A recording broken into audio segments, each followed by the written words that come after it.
Hello students, जैसा कि आपको पता है आपको जीएसटी में जर्नल एंट्रीज करने का पता लग गया है कि हम जीएसटी में जब जर्नल एंट्रीज करते हैं तो वो किस हिसाब से यूटिलाइज होती हैं। आज मैं आपको कैलकुलेशंस बताऊंगा जीएसटी की, जीएसटी कैलकुलेट कैसे होता है। मतलब आज हम जो टॉपिक करेंगे वो टॉपिक है हमारा कैलकुलेशन ऑफ जीएसटी। मेनली हमारा जो जीएसटी की कैलकुलेशंस हैं वो मेनली कहां कहां पर होती है, या तो परचेज के टाइम होती है या फिर सेल के टाइम होती है। ठीक है, तो अब आपको इसमें पता होना चाहिए कि जब आपकी कैलकुलेशंस होंगी तो वहां पर आप इन चीजों को किस हिसाब से यूटिलाइज करेंगे। मैं अभी आपके सामने एक एग्जाम्पल लेने वाला हूं। ठीक है, एग्जाम्पल में हम ले लेते हैं कि हम गुड्स परचेज कर रहे हैं कितने के, ₹20,000 के। ठीक है, हमारे को इन्होंने यहां पे ट्रेड डिस्काउंट भी बोला है एट द रेट ऑफ 5%। ठीक है, अब हमारे को यहां पर ये बोल देते हैं कि आपने वो कहां से लिए हैं, विद इन स्टेट लिए हैं। विद इन स्टेट लिए हैं तो आपके पास जीएसटी की calculations eight the rate of 12% होगी। ठीक है, अब ये 12% ध्यान रखना है। जब आपके विद इन स्टेट होती है तो उसको हम दो कैटेगरीज में डिवाइड करते हैं, सीजीएसटी और एसजीएसटी। अब ये दोनों जो चीजें हैं इनके बारे में क्या है, सीजीएसटी का मतलब है सेंट्रल का पार्ट, जो टैक्स में सेंट्रल गवर्नमेंट का जो पार्ट होगा वो सीजीएसटी होगा, central goods and services tax. और एसजीएसटी का मतलब होगा state goods and services tax. Clear हो गया। अगर हम इन दोनों के अलावा की बात करते हैं तो आईजीएसटी होता है, inter state goods and services tax. Clear हो गया है। तो अब हम आगे चलते हैं। ठीक है, ये मैंने आपके लिए एक छोटा सा एग्जांपल लिया है। ठीक है, इसी एग्जांपल को मैं भी आपको बहुत एलाबोरेट करूंगा, बहुत सारी चीजें इसमें ऐड भी करूंगा ताकि आपको सारी सारी चीजें पता लगे। तो जब हम यहां पर कॉस्ट ऑफ गुड्स परचेज की निकालें, कॉस्ट, ठीक है, तो हम कैसे निकालेंगे। सबसे पहले हमारे पास परचेज प्राइस होगा, यहां पे लिखा हुआ purchase price is equal to ₹20,000। इसमें से हमारे को लेस करना पड़ेगा, less trade discount at the rate of 5%। तो 5% किसका निकलेगा, 20,000 का 5%, एंड दैट बिकम ₹1,000। तो यहां पर कितना आ जाएगा, 19,000 आ जाएगा। ठीक है, अब यहां पर हम ऐड करते हैं कॉस्ट ऑफ सीजीएसटी और एसजीएसटी की। ध्यान रखना है ये 12% है तो ये भी हो जाएगा 6% और ये भी हो जाएगा 6%। ठीक है, क्लियर हो गया।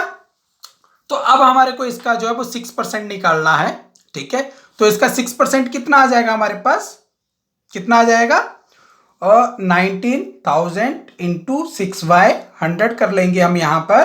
ठीक है, और ये हो जाएगा हमारा 9 6 54 11 1140 और ये इन दोनों का टोटल रहेगा 2240 और ये हमारा हो जाएगा 21240।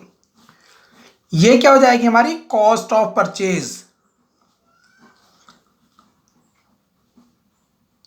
ठीक है, और इस केस में अगर हमारे पास सिर्फ इतना सा ही है तो यहां पर हमारी एंट्री क्या हो जाएगी,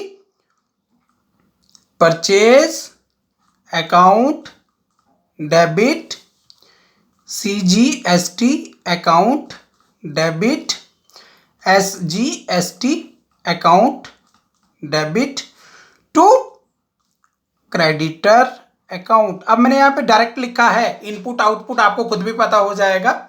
ठीक है, मैंने पिछले वीडियो में डिक्टेट किया है तो आप उन चीजों को यहां पे लिख लेंगे।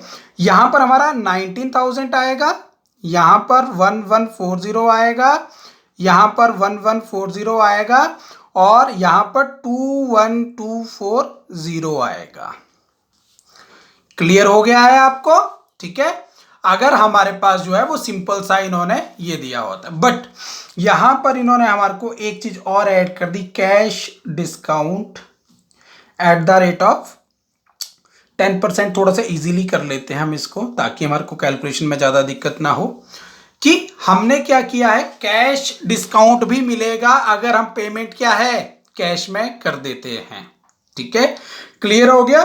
तो यहां पर अपने इस चीज का less cash discount at the rate of 10%, यहां पर इसका कितना आ जाएगा, 2124।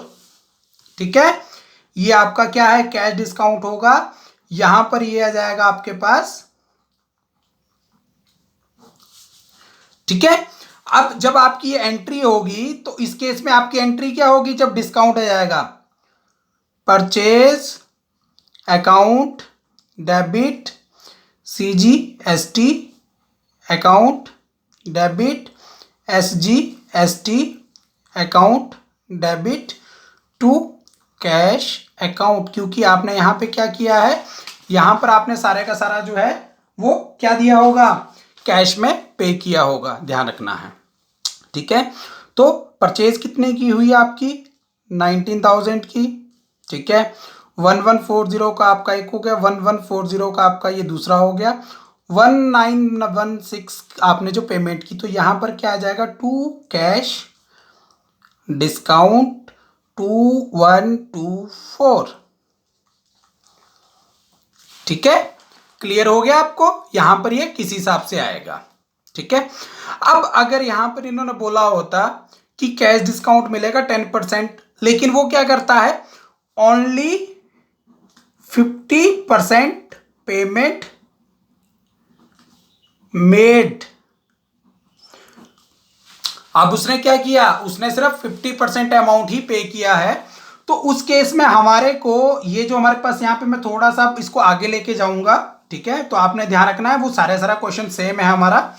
यहां पर ये 20,000 हमारा क्या था, परचेज प्राइस था। इसमें से आपने लेस क्या किया, सबसे पहले ट्रेड डिस्काउंट। ठीक है, अब आपने इसमें ऐड क्या किया, CGST और SGST कैलकुलेट कर रखा है, इसलिए मैं डायरेक्ट ले रहा हूं इन चीजों को। अब उसने क्या किया, उसने आधी पेमेंट जो है वो कैश में की है, बाकी की पेमेंट उसने रहने दिया, मतलब क्रेडिट लिया हुआ है। तो इसका सबसे पहले हम 50% निकाल लेंगे भी। ठीक है, तो ये हमारे पास क्या आ जाएगा, 10620। ठीक है, और यहां पर भी कर लेंगे। अब उसने क्या, लेस कैश डिस्काउंट 50% हो गया ना ये। ठीक है, तो इसके ऊपर आपने cash discount at the rate of 10% लेना है, 1062। ठीक है, ये आ जाएगा आपके पास 8559, और ये आपका सेम एज इट इज ही रहेगा। तो जब आप ये इस हिसाब से करेंगे तो आपकी एंट्री क्या होगी, purchase account debit CGST SGST account debit to creditor account to cash discount account to cash account, sorry creditor account. Creditor हमने यहां लिख लिया, यहां पर हम कैश लिख देंगे या। ठीक है, तो यहां पर हमारे पास गुड्स कितने का है, 19,000 के, 1140